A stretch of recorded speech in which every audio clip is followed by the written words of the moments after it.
순노루 TV.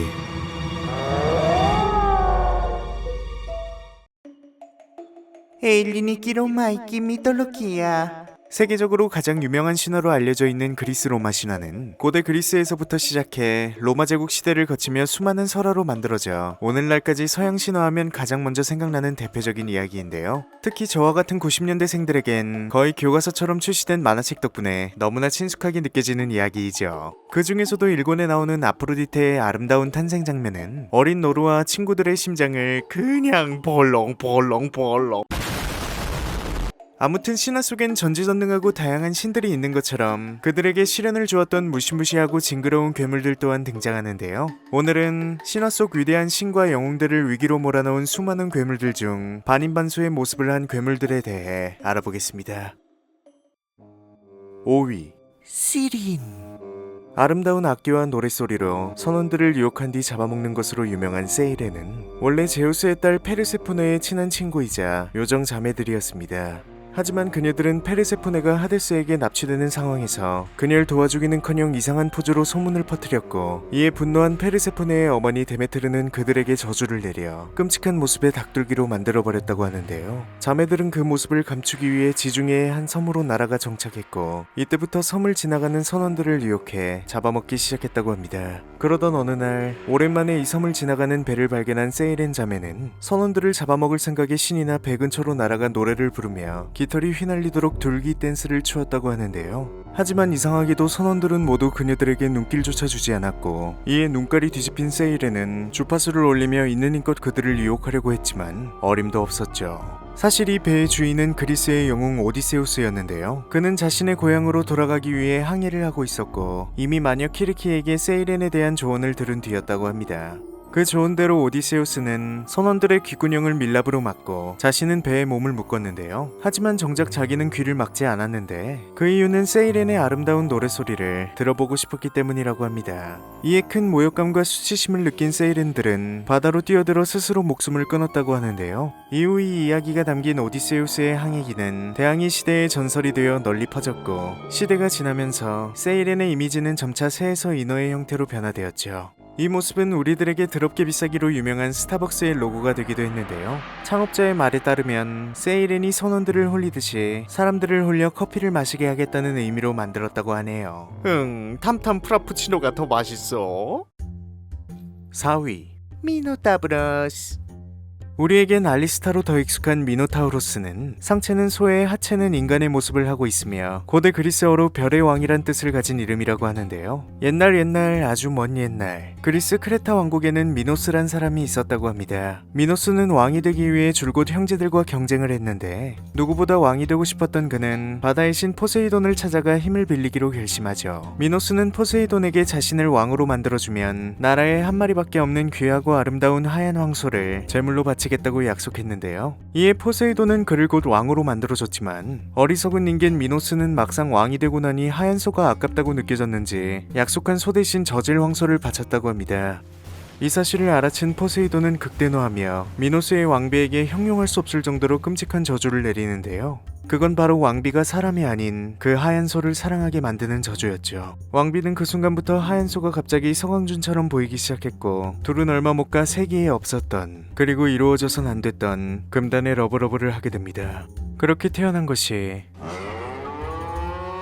바로 미노타우로스였는데요. 그런데 미노타우로스는 너무나 흉폭한 성격을 가진 채로 태어나 금세 거대해져 사람들을 잡아먹기 시작했다고 합니다. 이에 미노스 왕은 보다 못해 크노소스 궁전 안에 있는 미궁 라비닌터스에 가둬버리죠. 이후 미노타우로스는 이곳에서 머물며 아테네에서 9년마다 제물로 바쳐지는 남자 7명과 여자 7명을 잡아먹었다고 하는데요. 그러다 이 악의 고리를 끊기 위해 미궁을 찾은 테세우스에 의해 목숨을 잃게 됩니다. 흉폭하고 난폭한 모습과는 달리 슬프고 비극적인 출생의 비밀을 가진 친구였네요. 3위 메두사.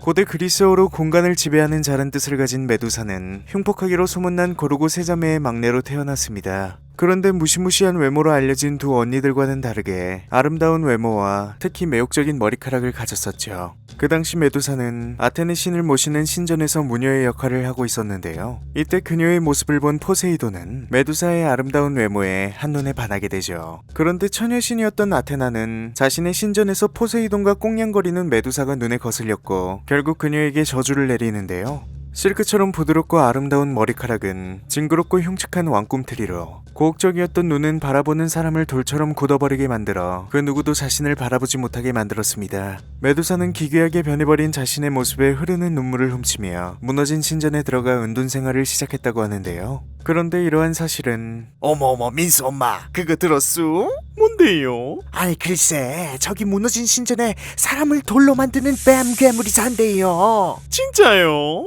와 같은 식으로 소문이 점점 퍼졌고 곧 영웅 페르세우스의 실현의 대상이 되고 말죠.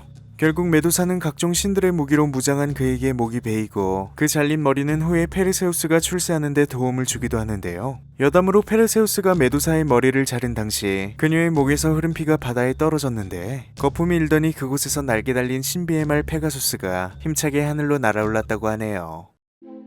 2위 헤카톤 키레스.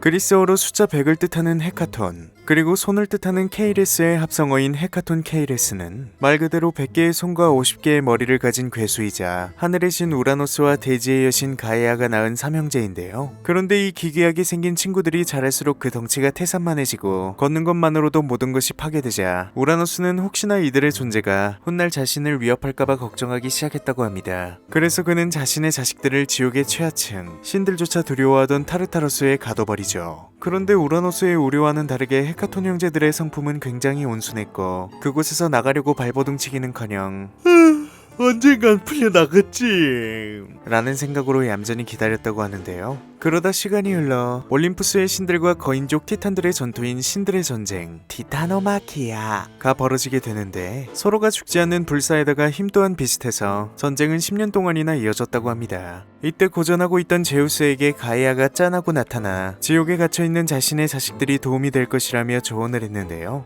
이에 제우스는 곧장 타르타로스를 열어 헤카톤 형제들을 꺼내주었고 형제들은 제우스에게 고마움을 표하며 곧장 거대한 바위들을 집어들어 티탄들에게 던지기 시작했다고 합니다. 갑자기 셀 수 없을 정도로 쏟아지는 거대한 바위돌의 티탄들의 전력은 순식간에 무너졌고 결국 전쟁은 올림푸스의 승리로 끝나게 되죠. 이후 티탄들은 형제가 있던 타르타로스에 봉인되었는데 헤카톤 형제들은 이를 감시하는 파수꾼 역할을 했다고 하네요. 누이 1위 띠폰. 티폰은 앞서 말한 신들의 전쟁 이후 대지의 여신 가이아가 마지막으로 낳은 최고이자 최악의 거신으로 자신의 자식들을 타르타로스에 가두고 모든 신의 신으로서 권력을 행사하는 제우스의 오만함을 벌하기 위해 올림푸스에 보내진 괴물입니다. 그는 일반적인 거인들과는 차원이 다른 위용을 과시했는데요. 티폰의 어깨는 하늘과 맞닿았고 머리는 별에 스칠 정도였으며 거대한 날개를 펼치면 햇빛이 가려져 세상이 어둠에 잠길 정도였다고 합니다. 그가 올림푸스 산에 도착하자 대부분의 신들은 티폰의 압도적인 풍채에 겁을 먹고 귀여운 동물로 변해 이집트로 도망쳤다고 하는데요. 유일하게 아테나만이 제우스의 곁에 남아 티폰과 싸웠다고 합니다. 제우스는 있는 힘껏 벼락을 던지며 티폰을 억제하려 했지만 오히려 티폰에게 역공당해 손발의 힘줄을 빼앗기고 말죠. 이후 티폰은 움직이지 못하는 제우스를 터키의 아리마 동굴에 가둬버리는데요. 그런데 위기의 순간 헤르메스와 목축의 신 아이기판이 나타나 제우스의 잃어버린 힘줄을 되찾아주죠. 힘을 되찾은 제우스는 운명의 여신들의 도움을 받아 방심하고 있던 티폰을 역습했고 몸부림치는 그를 시칠리아 섬 에트나 화산 밑에 가두었는데요. 이 때문인진 몰라도 에트나 산에선 오늘날에도 계속 화산이 폭발하고 용암이 분출되고 있다고 합니다. 실제로 에트나 산이 용암을 뿜어낼 때면 근처 마을의 사람들은 심각한 표정을 지으며 어휴 저 개 아유 라고 말한다고 하네요.